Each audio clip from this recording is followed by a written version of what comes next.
gentlemen, welcome your host for this evening, the Vicar.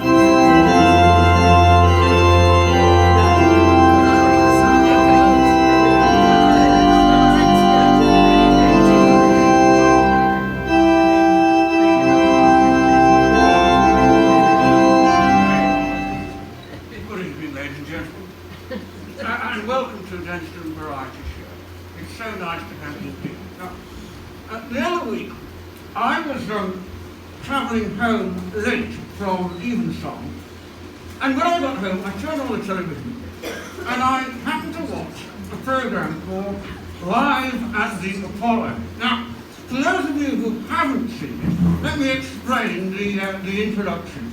The lights go up, the curtains open, there is dry ice and steam and smoke filling the stage, and then the compere walks through the steam and smoke and shouts, "Hello, Apollo!" Now, you wouldn't believe it, but the entire audience, almost at once, starts shouting and stamping and screaming and whooping. And then the compere says, "Are you well?" And then the audience, even louder, shout and stamp and scream and whoop. So I thought, what a wonderful start to a show that is. And with your permission, I'd like to try it here, shall we? Yes, well, I'll go behind the curtain, and then the lights and the smoke, and then I shall come through and we'll see how it goes. Right, here we go.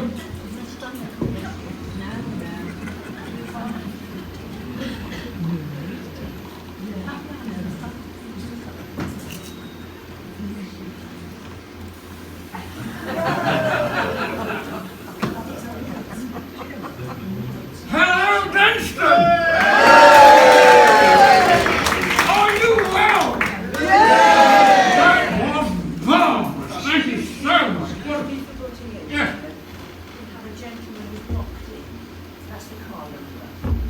It's okay. I'll just announce this thing. Will the owner of MJ60 RRV shift your car? The Vauxhall car. Yes, Terry's gone. Is it gone now? Yeah, Terry's gone. I think we're going to do that again, don't you? Ready? Hello, Denstone! Are you well? Yes! Have you tidily parked?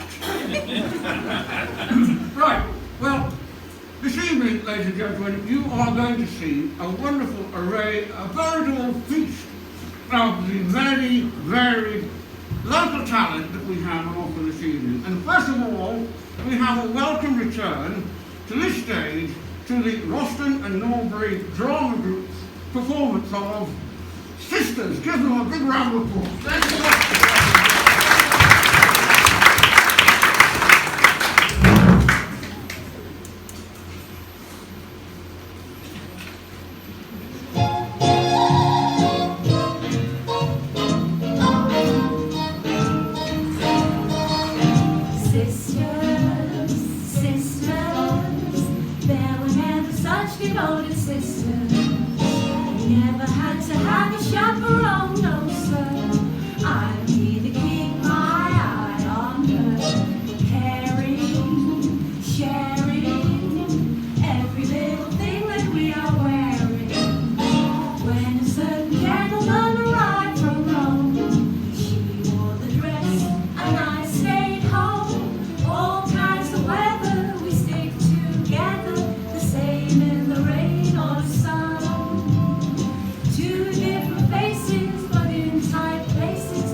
Between me and my mind.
What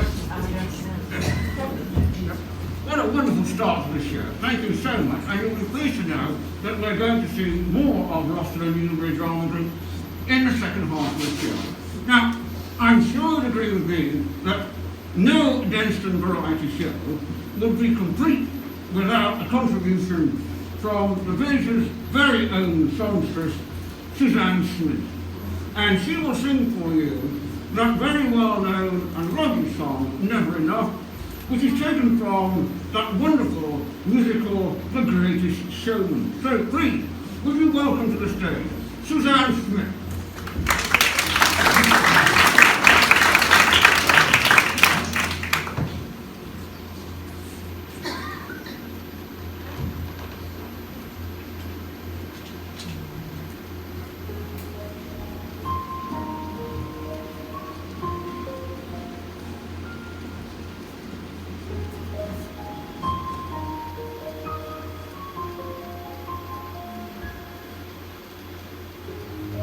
Trying to hold my breath, let it stay this way. Can't let this moment end. You set off a dream in me, getting louder. Can you hear it echoing? Take my hand. Will you share this with me? 'Cause darling, without you, all the shine of a thousand spotlights, all the stars we steal from the night sky will never be enough, never be enough. Towers of gold are still too little. These hands could hold the world, but it'll never be enough, never be enough for me. Never, never, never, never, never, never for me, for me. Never enough, never, never, never enough, never enough for me, for me.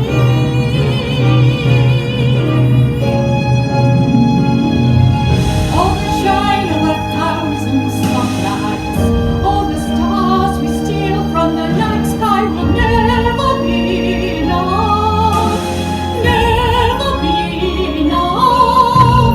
Towers of gold are still too little. These hands could hold the world, but it'll never be enough, never be enough for me. Never, never, never enough, never, never, never enough, never for me, for me. Never enough, never, never, never enough, never, never, never enough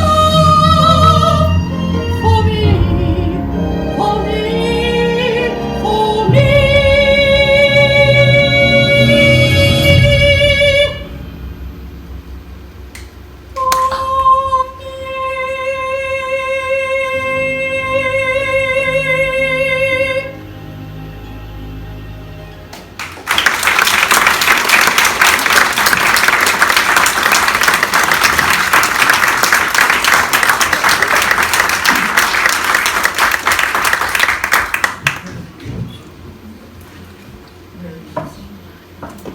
Ladies and gentlemen, Suzanne Smith.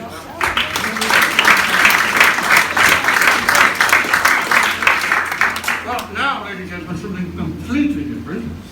Denston players are very fortunate in having a very enthusiastic and talented junior section, and this evening they are going to perform the first of the interpretations of the series of comedies Nursery Crimes, by Damien Tesla. Now, the first is entitled The Eggs Files. I wonder if you can guess which nursery rhyme this is based upon. So, ladies and gentlemen, would you give a really good, rousing introduction and welcome to the stage the junior players.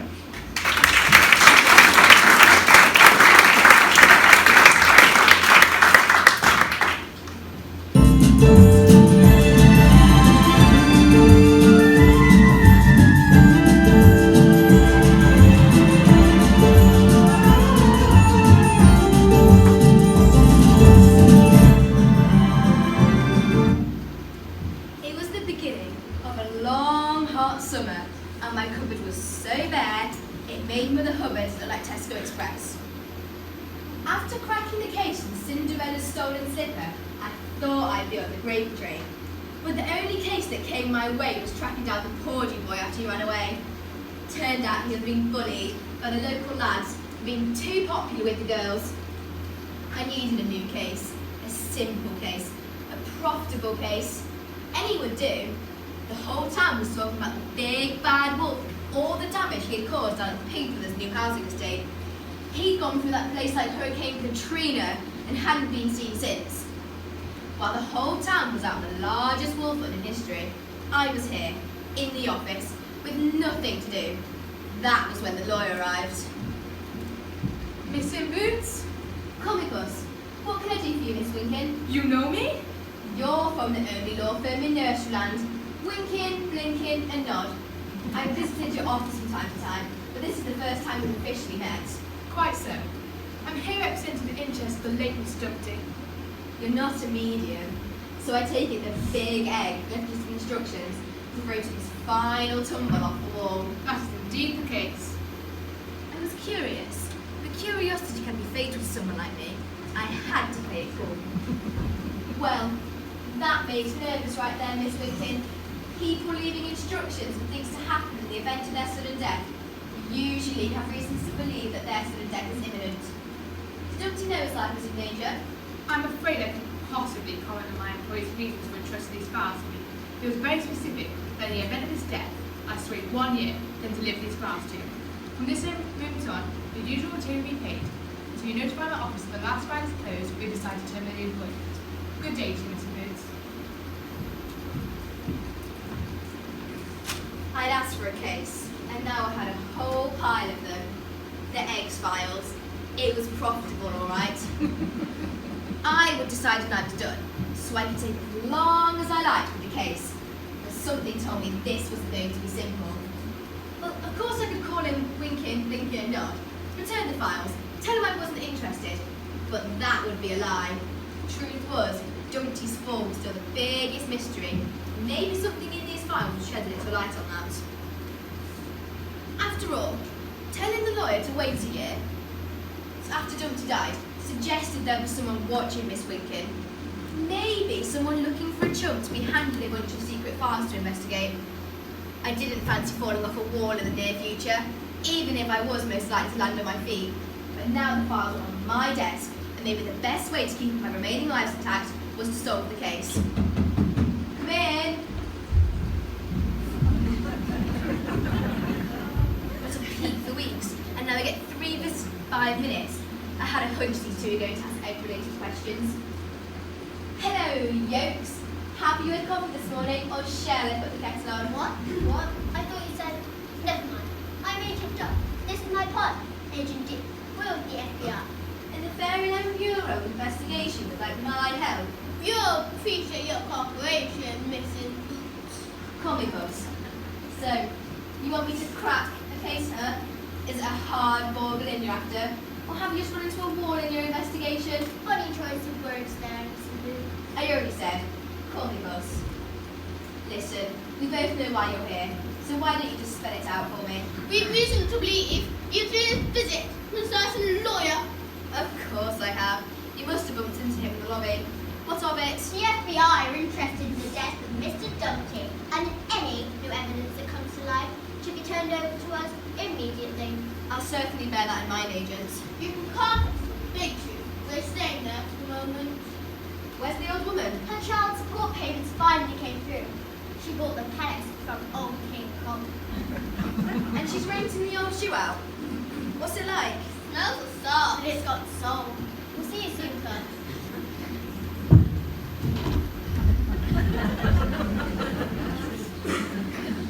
Well, that added another touch of urgency. The FBI wanted results, and they wanted me to get them. They knew I had the files, and they knew that I knew that they knew. I think. I smelled something fishy, and believe me, I'm good at that. They could have threatened to pull my license, to practice until I handed over the files. But they didn't, which means they wanted me to succeed, but I was sure they weren't going to help me out. The bad guys against me and the good guys watching from the sidelines. Some days the job is hard on a cat.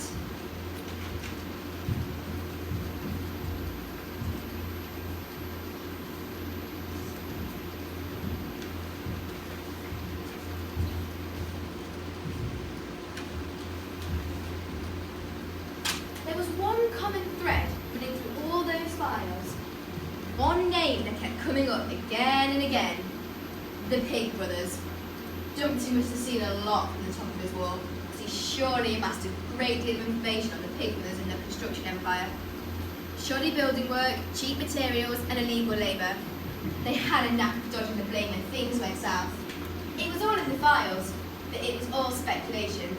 The files didn't hold any hard proof. And maybe that was why the FBI were leaving this to me. If I spook the Pig Brothers into asking some awkward questions, they may say something the FBI could pick them up for.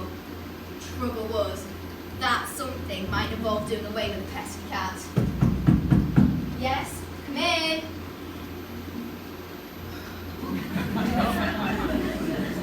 You missing boots? Are you a debt collector? No. Then yes I am. Call me Puss. You know who I am, Flatfoot? Police get called Flatfoot, Mr. Pig. I'm a private detective. We get called Gumshoes. I knew it was something to do with feet. So you do know me? Sure I do. Mr. Pig, eldest of the 3 Pig Brothers, known locally as Big Pig. That's me. So I got a case for you. Turning into a busy week for me. What can I do for you, Mr. Pig? I got a feeling somebody's watching me. What makes you say that? Because there's only 2 people watching me. Are you sure? Lived here all my life. I know pretty much everyone around here. At least 2 moves. Turn up. Start hanging around everywhere I go. Stand up. You know what I mean? I sure do, Mr. Pig. I'm sure I can help you. My fees are... Money ain't no object. well, you certainly haven't got any. Fine. I'll have an answer to you by the end of the day, Mr. Pig. Sure. Sure. It can't be hard to find 2 moons in this town. Leave it to me, Big. Glad to hear you, because I tell those folks who stop spreading all the rumors about you. Rumours? What rumours? Well, that shouldn't be easy money. I can tell Big the 2 moogs are a couple of FBI agents who collect my fee. I've already earned a day's wages off Winkin & Co. for taking on the X-Files, and so far, I'm not dead. Things are looking up. Things were looking up. Did you leave something during your last visit? Only our trust. What did the pig want? He wanted to know who the 2 moves were who've been following him. There are people following him? What's a move? It's you 2 numbskulls. He's seen you following him, and he wants me to find out who you are. What should I tell him? Don't tell us anything for now. We've had big dreams in your case. Turns out a missing person isn't so missing after all. Being a bit dumb. Hey, don't bring him in here. One sneeze and I'll have the whole place down on top of us. Will you relax? Grab a milk and a ball of string, take a seat, and listen to what the guy has to say. You gotta believe me. I didn't do it. I was framed. So was the Mona Lisa, but she's prettier than you. Convince me. Well, been employed to work on a job for the pigs. Me and the 3 Teds. You may know him. Big Ted, Little Ted and...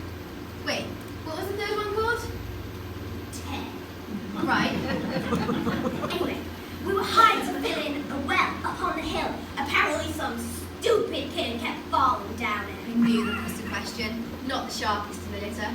So, Well, Monday morning, the Teds were given 3 news. top of the range pickaxes. Beautiful things they were. But on Wednesday, they're gone! So Tuesday's the day the teddy bears got their pigs nicked? You got it. So I ran down the hill to report the theft to the boss of the new housing development. New housing development? Yeah, all natural and reclaimed materials. Anyway, I see the little pig doing some finishing touches on the straw house. I call out to him and wallop! The whole place collapses. He legs it over to the stick house, but he's barely through the door when, bam! That one's down too. Now I'm really freaked. But I catch sight of a curly tail whipping into the brick house. But then I hear all the king's horses and all the king's men coming up behind me. And the pigs are leaning out of the windows yelling, "The wolf is trying to kill us!" They don't stop to argue the point, just take off in the woods. And you didn't do any huffing and puffing? Sure I did. I'm asthmatic and I had just run down the hill. Why didn't you come forward sooner? Like anyone would believe me. Listen, I had a cousin who liked dressing up in ladies' nightwear. Next thing I know, some kids called in a woodsman. My cousin's chopped up into the pieces, and the kid takes the cottage for her grandmother. It ain't easy being a wolf around here. You know, they say before you criticize someone, you should walk a mile in their shoes. Yeah, because when you do criticise them, you'll be a mile away and have their shoes. Does the wolf go free after giving evidence? No, does little matter from lending some money to gullible people at very high rates. You mean he's a loan shark? More of a lone wolf. Found something in there? There's a copy of an insurance application. I don't know how Dumpty got it, but it shows the Pig Brothers had insured their new development while it was still on the drawing board against flood, fire, and active dog. Act of dog? I resent that. I am no domesticated animal. Then stay off my rug. Point is, in court of law, you were the dog family, and the Pig Brothers get their payout if you destroyed their property. They set you up, and I paid good money that those missing pigs are somewhere with the pigs. So Dumpty knew the Pig Brothers were planning some insurance fraud? He may have done. Well, he was certainly suspicious of tracked down the paperwork. But I think there was another reason for Dumpty to be removed from the picture. If I've got my timings right, Dumpty took his fall just before work started in the brick house. Right? That's right. And where did the Pig Brothers get those reclaimed bricks to build that house? What are you saying? Well, there's no sign of Dumpty's wall anymore, is there? The Pig Brothers cleared the site and used those bricks to build that house. They had to use reclaimed materials to keep the bylaws on recycling. You have to thank the FBI post. You've really stuck your neck out taking on this case. If there's anything we can do. Sure. Let me call him Big and tell him who you are before you arrest him. Then I collect my fee from him, my fee from Winkin, and I go straight to the travel agency. I need a holiday.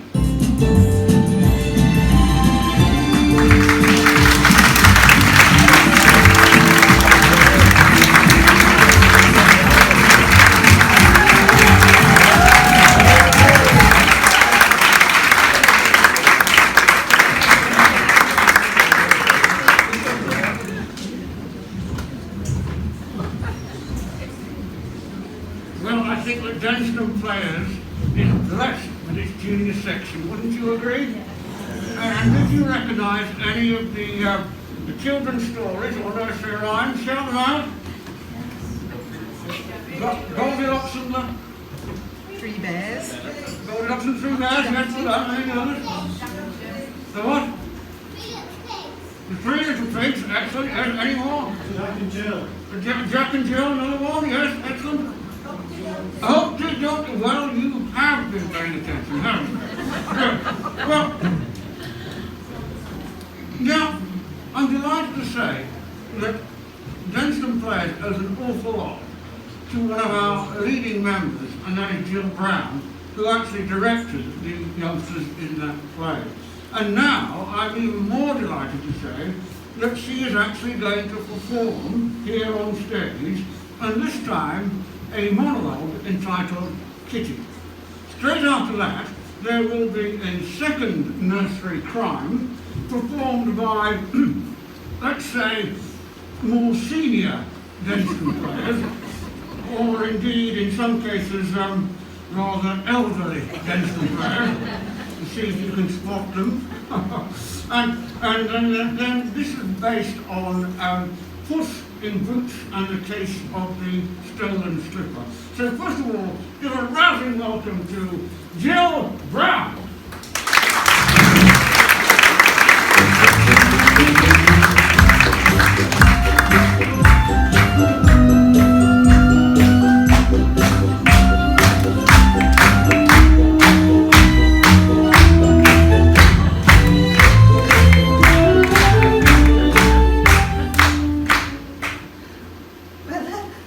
I've been asked to speak to you, so here I am, Kitty. I wasn't fussed either way, but it's raining too much to prick out my seedlings, so here I am. Excuse me.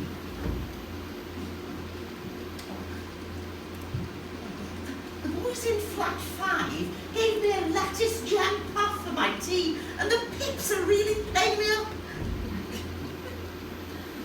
Well, I say pips, but I happen to know that jam factory is just a quarter of a mile from a firm dealing with balsa wood novelties, so draw your own conclusions.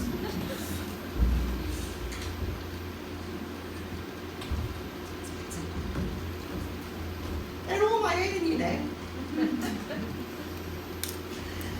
It's my mashers they call on in our block when they can't unscrew the dandelion burdock. This filling here is French, actually. I went on the hover to Boulogne with the Rummy Club. Oh, we were having a grand time. Oh, and a tray of bonfire toffee when crack! All bits of molar all down the front of my windsheeter. I should never have crunched, because it was Helen Murchison's toffee, and she doesn't know a softball from a dustpan and brush. Consternation all round. Marjorie Hunt went green. Teeth of her bête noire. I think it was because a Swiss dental mechanic once tumbled with her pedal pushers. Now that for me would have put me off Toblerone. But we can't all think the same, can we? Otherwise we'd have smaller shopping centres. Well, I've been asked to speak to you now. I'm something of a celebrity, you know. Ever since I walked the Pennine Way in slingbacks, an attempt to publicise mental health. No, I've been asked to speak to you now about life in general. You know, nuclear war, egg bags, Brexit. Oh, sorry, I promise I won't say that word. No, I'm going to start by talking about the body. Now, not want to mince words. Time and time again, I'm poked in the street by complete acquaintances.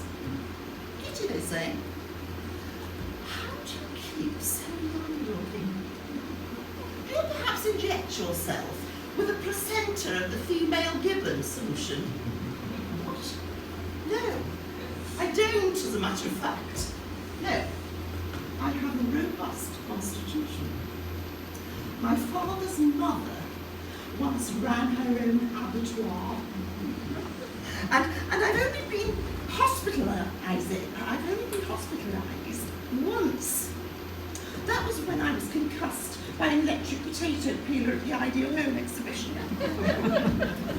No, the secret of my young appearance is mashed swede. Both as a face mask, a nightcap, and in an emergency, a draft excluder.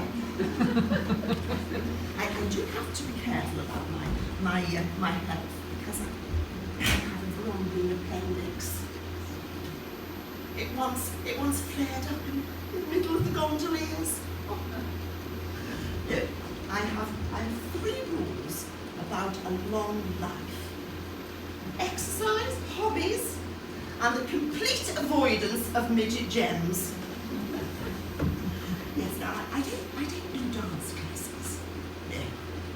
Thinking if God had wanted us to wear leotards, he would have painted us purple.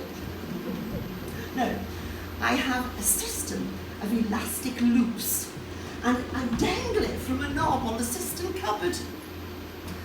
It's just something I did from some old knicker elastic. I string up before breakfast, and then I exert myself to Victor Sylvester till the cows come home.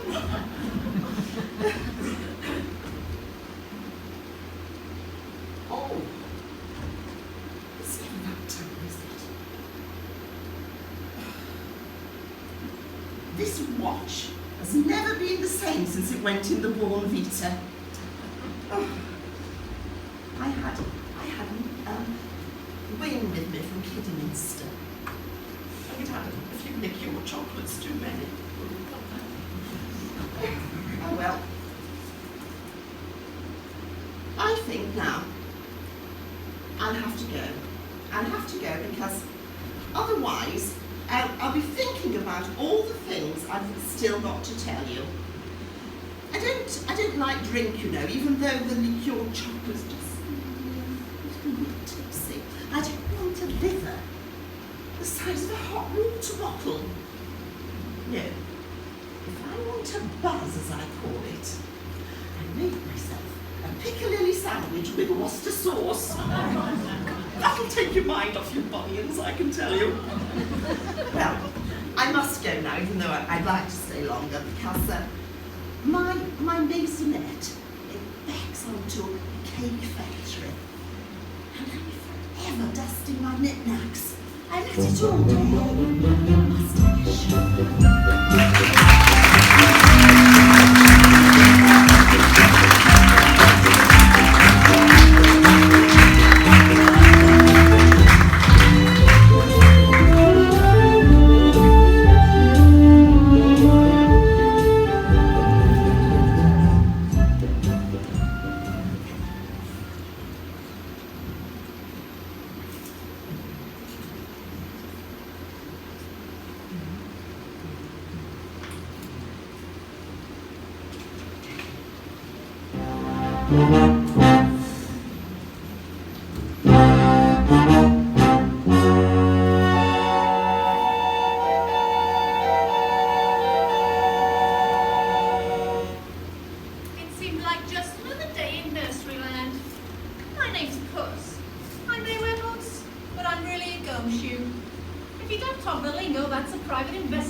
I'm Sergeant Toe, the Duke of York's first foot.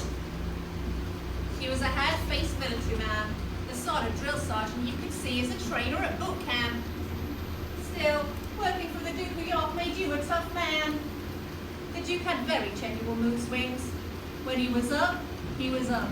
But when he was down, he was down. Step out of line with the Duke of York, and you had a mountain to climb. I'm here to take old Mother Hubbard in for questioning. She's out of the way, you meddlesome moggy. Not so fast! Before you pump her with questions, there's a few my own I'd like answered first. And this is my office you stepped into. So whose authority gives you the right to terrorize this dear old lady? The Prince himself requested me from the Grand Old Duke to oversee security at the palace, following on from the excitement at the ball. I was in charge of the search to find Miss Cinderella and carry the slipper to every household in the kingdom. Now that she's princess, I was guarding the slipper itself, which the prince says is more valuable than the crown jewels. Ah, yeah, I remember the ball. It was big news all over the kingdom. But of course, I didn't go. I can't dance. I got 2 left feet. When I go to the beach, I wear flip-flops. Well, that explains a lot. Now I know where I stand. Glad to hear it. With this kind of political case, it's important not to put a foot wrong. So the old lady's coming with me. Oh, no. She's my client, and she's hired me to find her son. If she knew where he was, she'd go get him herself. Maybe, maybe not. I still think there's something afoot. Not at all. In fact, the boot's on the other foot now, because we're both on the same mission. We need to find Billy and the truth. Don't worry, Mrs. Hubbard. I'll find Billy and make sure nothing untoward happens to him. We'll get to the bottom of this. Right, Sergeant Toe? Call me Big. So, Big, tell me what you know. Well, I know all sorts of stuff. For example, the sun is an enormous ball of burning hydrogen I that burns meant it. about the theft of the slipper. Oh, well, yes, of course. I was guarding the crown jewels room as usual yesterday when the prince's footman came rushing in to tell me he'd seen a mysterious stranger lurking in the royal shrubbery. So, naturally, you went off to investigate. Of course I did. That's my job. No, your job is to guard the room. And you stopped doing that the moment you shuffled shiftily through the shrubbery. And let me guess the rest. When you got back, the slipper had been stolen, and there was some incriminating evidence pointing to poor little Billy Hubbard. Well, yes, of course. There was a trail of muddy footprints leading out of the room, and Billy had been seen by a few palace staff hot-footing it to the foothills. Then our next step is to go to the palace. But I've just come from there. I thought we were looking for Billy Hubbard.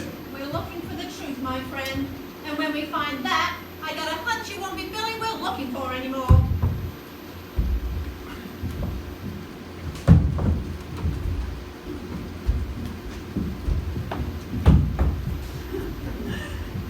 Good day, Sergeant Missy Boots. Tell me, Puss, and who are you, may I ask? I'm Millie the maid.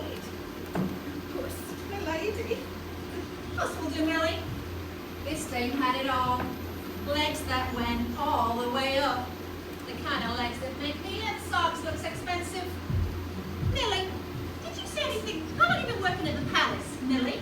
Oh, I started at 5 o'clock this morning. Great. And how many people work at the palace? About half of them. Ha ha ha ha ha. It seemed everyone was a comedian that day.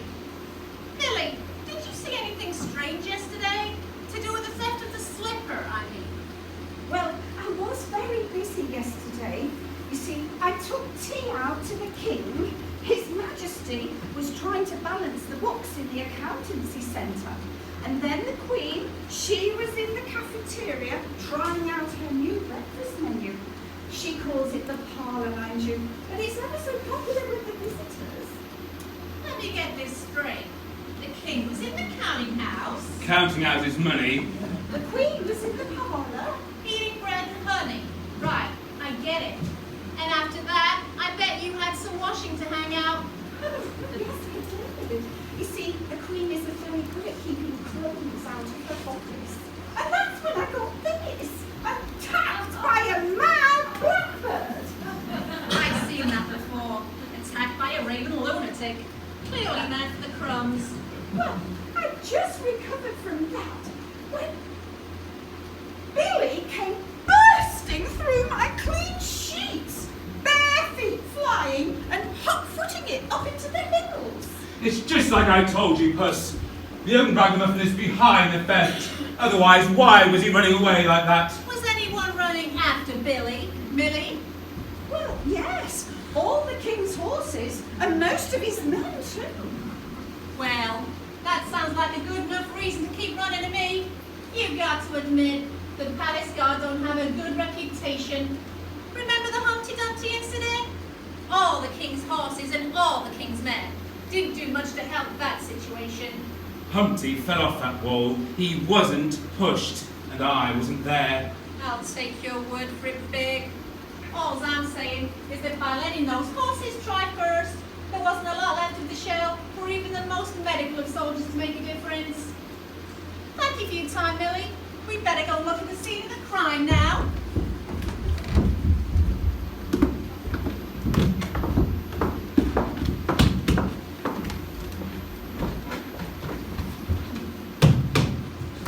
Good afternoon, my good man. We're investigating the theft of the slipper. Ah, then you'll be wanting to see young Billy. What, is he still in the palace? Why do you think we're looking for Billy? Well, everyone here says that he's the one what done it. Then if the shoe fits? Listen here, Puss. You haven't produced any evidence to suggest it wasn't Billy. I think it's time we head for the hills to find that young pilferer and bring him in. This just wasn't sitting right with me. The whole setup seemed so fishy. We might as well be looking for a kipper instead of a slipper. I needed to find the one clue that would clog up the works. Hold your horses there, Sergeant. We better go look at the scene of the crime. Lead the way to the slipper room, if you'd be so kind, Mr. Footman.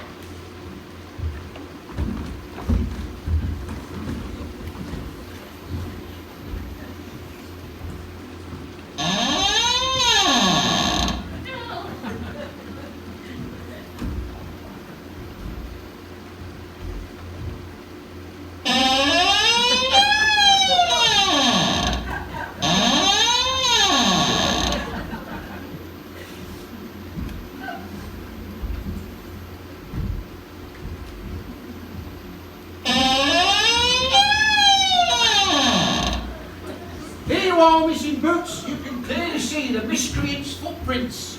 Going out of this room, he must have lurked in the shrubbery. Where you saw him and warned me. What? Oh, yes. Then he must have come out of the shrubbery when he heard the sergeant, and then he crept in here, nicked the slipper, and then he made his escape. And that's where you put your foot in it. What? What? I found out Billy. He was scared out of his life, he was. Ran all the way home in his bare feet. Right, young Billy. You've got some questions to answer, so come here. Just a sec, Sarge. This is the fella you want. Hold it a minute while I explain. I didn't do it. I know you didn't, Billy. I knew he would, and he's a good boy at heart, is how Billy wouldn't put a foot wrong. Well, I don't know about that, Mrs. Hubbard, but I know Billy didn't steal the slipper. Millie the maid said she saw him running away from the palace in bare feet. And you yourself said he's come home with no shoes on. But if we look at these footprints, you can clearly see they were made by shoes. Well, so what if he took his shoes off and ran away? It don't mean I've done it. That's true. Ah, but look, the muddy footprints come out of the room, but they don't go into it. Our thief wanted to incriminate Billy by leaving his footprints, but he couldn't leave a trail from the garden to the room because you were on your round, Sergeant. So he had to hope the footprints going out of the room would be enough. Give me my shoes back, mister. The footman took Billy's shoes off him and probably told him he'd be in trouble for playing in the palace garden. Billy started running, the guards ran after him, so he kept running. Right, Billy?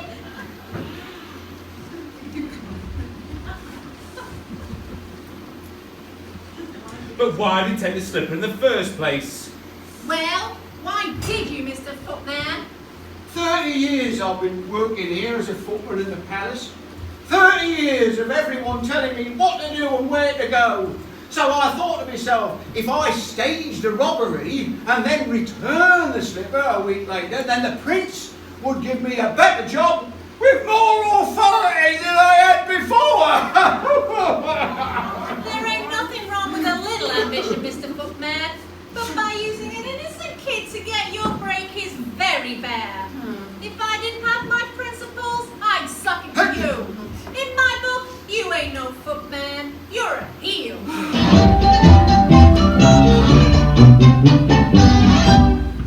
Another case wrapped up, and it had been tough. All day on my feet, hoofing it from one place to another. I take a gentle stroll home, pull off my boots, pour a glass of milk, and settle down to being Puss in Slippers.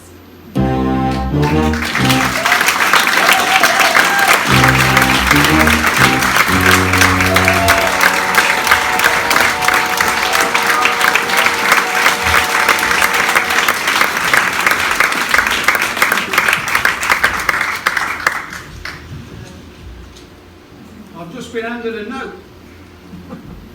from the vicar. He says, just nipped over the road for a quick one at the tavern. Please introduce the final act of the first half.